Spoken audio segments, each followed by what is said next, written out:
तरी त्या सत्यशोधक समाजामध्ये सर्व जाती धर्माचे खूप असे लोक होते। आणि मग तुम्हाला सांगतो मी, जवळजवळ 7 ते 8 विवाह आपल्या माळी व्यतिरिक्त किंवा ह्या बहुजन समाजाच्या व्यतिरिक्त विवाह सचिन सरांनी आम्ही ह्याच्यामध्ये आहेत की जे सत्यशोधक समाजाच्या पद्धतीने आपण ते लावतो। सत्यशोधक समाज त्याची जी काही कार्यकारिणी आहे, काही त्याच्यासाठी एक धर्मग्रंथ बनवलेला आहे। महात्मा फुलेंनी शेवटच्या क्षणामध्ये आयुष्यभर त्यांनी संघर्ष केला। संघर्ष करत असताना शेवटी आयुष्याच्या शेवटी पॅरालिसिस अटॅक आला, डोळं अंग लोळं पडलं।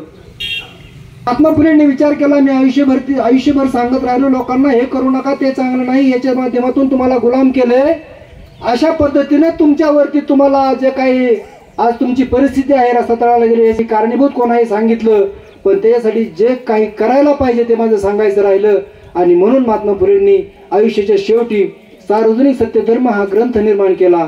आणि तो ग्रंथ आमचे सचिन सर महाराष्ट्रभर फिरून तिथपर्यंत सर्वांना तो व्हिडिओ वगैरे काय आहे असं आहे ते सांगून तो ग्रंथ सर्वांना मोफत देतात। ती खरंच त्यांच्या मनाचं कितीतरी मोठेपणा आहे।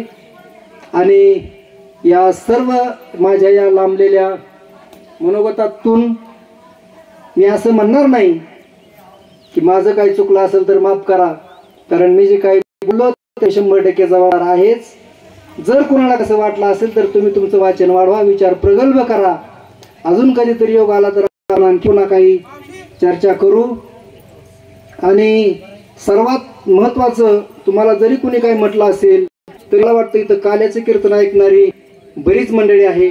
असं एकही माणूस नाही की त्यांनी काल्याचं कीर्तन ऐकलं नाही। काल्याच्या कीर्तनामध्ये असं एकही महाराज नाही की तुकाराम महाराजांचा जो आबा आहे, विठ्ठल भट दिला पाठीवरी पाठ, म्हणजे पहिला सत्यशोधक पहिला बंड करणारा जर कोण म्हटलं तर तो श्रीकृष्ण भगवान आहे। त्यांनी पहिल्यांदा विठंबना करायला सुरुवात केली। त्याच्या पाठीवरती पाठ काय, आवत काय, शिवळ काय, खोरे काय जे दिसेल त्यांनी ते त्या वेळेस त्या भटाला त्यांनी मारलेला आहे।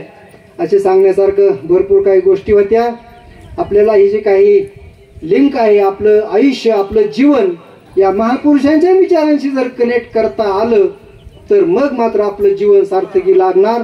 आपण आपल्या मुलांवरती चांगले संस्कार करू शकतो। आणि इतर कुठल्याही बाबाबुवांच्या नादी लागलो तर मग मात्र आपल्याला गुलामी आपली अटळ आहे। मानसिक गुलामी ही सर्वात खतरनाक खेळ आहे।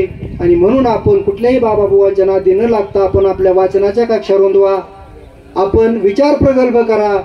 आणि आजच्या या सेवेतून या कुसुमताई एकनाथराव सांगळे यांना मी माझ्या आपल्या उपस्थित सर्वांच्या वतीनं, कर्जत तालुका सत्यशोधक चळवळीच्या वतीनं मी भावपूर्ण आदरांजली समर्पित करतो आणि आपली रजा घेतो।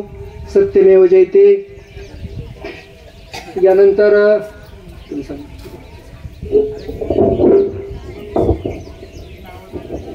धन्यवाद साहेब, आपण या निमित्ताने आमचा प्रबोधन केलं आणि आपण नक्कीच या तुमच्या पावलावर पाऊल घेऊन नक्कीच मादक रवाना करू।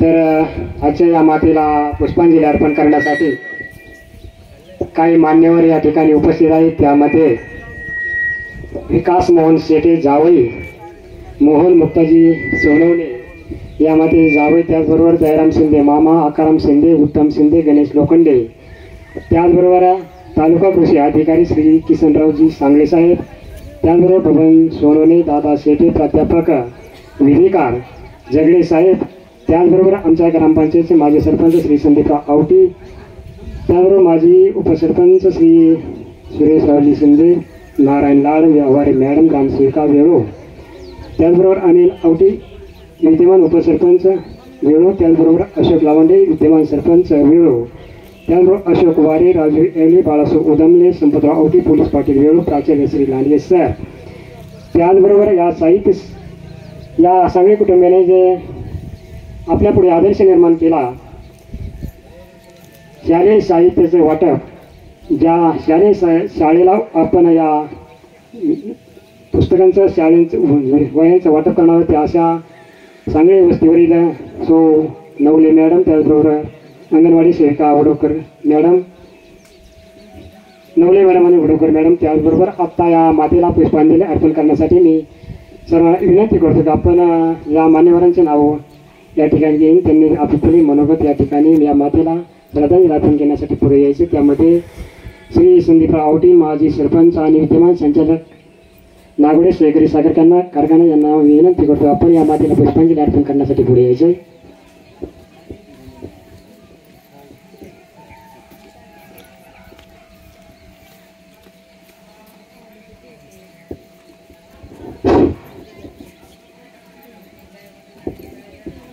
आज या ठिकाणी आमचे मार्गदर्शक एकनाथ आनंद सांगळे यांच्या पत्नी आणि आमचे सहकारी जगन्नाथराव सांगळे आणि गणेशराव सांगळे यांच्या मातोश्री अखंड सौभाग्यवती कुसुमताई एकनाथ सांगळे या मातेचं 1 वर्षापूर्वी देहवासन झालं. खरं तर ही माता चालता बोलता या परिवारातून निघून गेली. निघून गेल्यानंतर खऱ्या अर्थानं आपल्या मुलांवर, गणेशवर, मुलींवर हे संस्कार केले हे आज खऱ्या अर्थानं आपल्या निदर्शनास येतात. खरं तर गणेश हा एक चळवळीचा कार्यकर्ता आहे आणि ते सर्व काही ओळखून त्यांनी खऱ्या अर्थानं तुमच्यासारख्यांचं मार्गदर्शन घेऊन, आई जिवंत होती त्यावेळेस बी आईची सावली होती आणि आई गेल्यानंतरही खऱ्या अर्थानं त्यांनी खऱ्या अर्थानं आईची आठवण आपल्या स्मरणात कायम राहील अशी आठवण खऱ्या अर्थानं त्यांनी केली.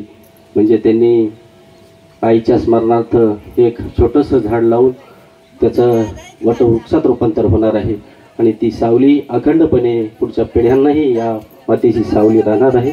अशा या थोर मातेच्या जाण्यानं खऱ्या अर्थानं सांगळे परिवार, सर्व नातेवाईक, आमचं गाव त्या दुःखामध्ये सहभागी आहे. त्यांच्या जाण्यानं झालेलं दुःख त्यामधून सावरण्यासाठी ईश्वरानं शक्ती होती, ताकद देव अशी मी माझ्या औटी परिवाराच्या वतीनं, विशेष करून सहकार महर्षी शिवाजीराव नागोडे सहकारी साखर कारखान्याचे सर्व सभासद, कामगार, संचालक मंडळ यांच्या वतीनं भावपूर्ण आदरांजली, पुष्पांजली समर्पित करतो आणि या ठिकाणी थांबतो. रामकृष्ण हरी.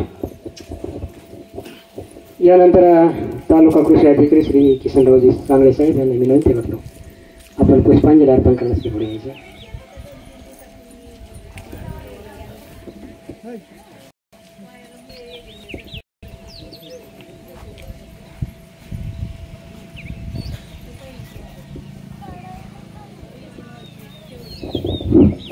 आज या ठिकाणी आमच्या कुसुम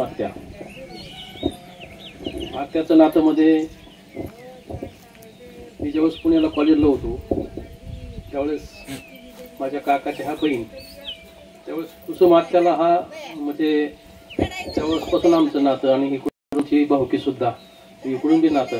त्याच्या मला कुसुम आत्याचा 1990 पासून, त्याच्या पूर्वीपासून आत्याचा माझा खूप चांगला म्हणजे संपर्क होता आणि या सांगळे गणेश यांचं बी त्या घराशी माझा खूप चांगला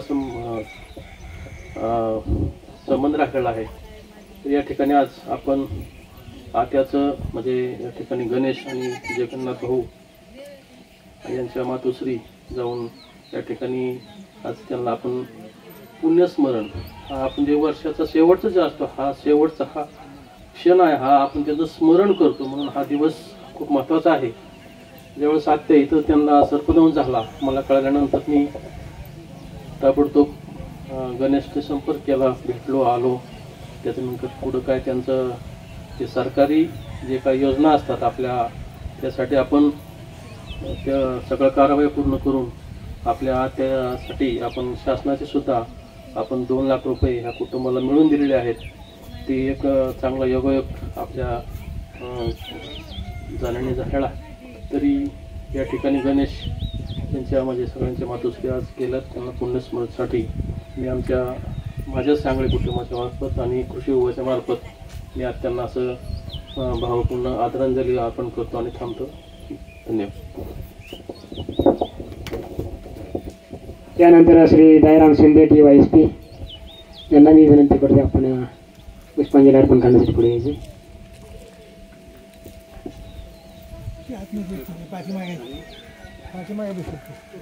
त्यानंतर प्राध्यापक श्री जगडे सर यांना मी विनंती करतो आपण मातेला पुष्पांजली अर्पण. या ठिकाणी उपस्थित चळवळीचे आमचे मार्गदर्शक आणि राष्ट्रीय स्तरावर काम करणारे राष्ट्रीय अध्यक्ष सन्माननीय शंकरराव लिंगे साहेब, तसेच जिल्हाध्यक्ष शेलार सर, तसेच यांनी अत्यंत सुंदर वाणीमध्ये, त्यांना वेळ कमी मिळाला पण सुंदर वाणीमध्ये कमी वेळामध्ये बॅटिंग कशी करावी हे आमचे संभाजीराव गदादेसांनी अत्यंत चांगल्या उत्कृष्ट प्रकारे आपल्याला मार्गदर्शन केलं. ज्या आईच्या पुण्यस्मरणाच्या निमित्तानं आपण इथं जमलेलो आहोत त्या आईचं संपूर्ण आयुष्य दोन्ही मुलांनी अत्यंत चांगल्या पद्धतीने पाहिलं आणि त्यातील गणेशराव आणि त्यांचे बंधू जगन्नाथजी आणि त्यांचे पती एकनाथराव यांच्या कुटुंबामध्ये तसं पाहिलं तर आईच्या जाण्यानं दुःख होत असतं. ते दुःख कधीही न भरून येण्यासारखी हानी असते, परंतु असं असताना सुद्धा सामाजिक चळवळीचा ध्यास त्यांनी सोडला नाही आणि ती आईची आठवण आपल्या समोर ताठ मानेनं वटवृक्षाच्या रूपानं ज्यावेळी आईची आठवण येईल त्यावेळी त्या झाडाच्या खाली बसल्यानंतर आईच्या प्रेमळ सावलीखाली बसल्याचा आनंद त्या कुटुंबाला मिळाल्याशिवाय राहणार नाही. तर त्या स्मृतिवृक्ष खऱ्या अर्थानं समाजाला दिशा देणार आहे. तर या आईच्या जाण्यानं जे सगळे कुटुंबियाला दुःख झालेलं आहे त्याच्यामध्ये मी सत्यशोधक परिवार तसेच रयत शिक्षण संस्थेच्या वतीनं आणि सगळे कुटुंबियाच्या वतीनं मी दुःखामध्ये सहभागी आहे. या मातेला भावपूर्ण आदरांजली व्यक्त करतो आणि थांबतो. धन्यवाद. यानंतर या सांगली परिवाराने आपल्या या मातेच्या स्मृतीप्रित्यर्थ शालेय साहित्याचं वाटप करण्याचं आयोजन केलेलं आहे. त्यामध्ये सौ नवले मॅडम प्राथमिक शिक्षिका सांगली वस्ती यांना मी विनंती करतो की आपण पुढे यायचे. त्याचबरोबर गुणवकर मॅडम अंगणवाडी या काय आलेल्या नाहीत, त्यामुळे मी आमच्या ग्रामपंचायतच्या ग्रामसेविका व्यवहारी मॅडम यांना विनंती करतो आपण पुढे यायचे या शालेय साहित्याचं स्वीकार करायला. आणि विविध ग्रामपंचायतचे विद्यमान सरपंच अशोकराव लवांडे आणि लावटी यांनाही विनंती करतो आपण पुढे यायचे. विद्यमान नागवडे सहकारी साखर कारखान्याचे विद्यमान संचालक यांनाही विनंती करतो. त्याचबरोबर पोलीस पाटील आणि माजी सरपंच यांना सुरेशराव शिंदे, पोलीस पाटील संपतराव आवटी, लांडगे सगळ्यांना विनंती करतो आपण पुढे यायचे या साहित्याचं वाटप करायचं.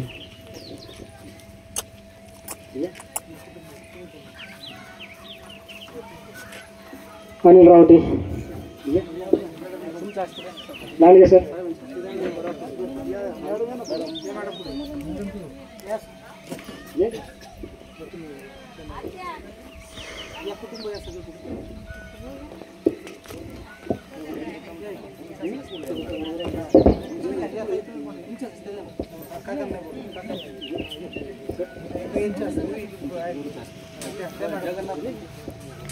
जगन्नाथ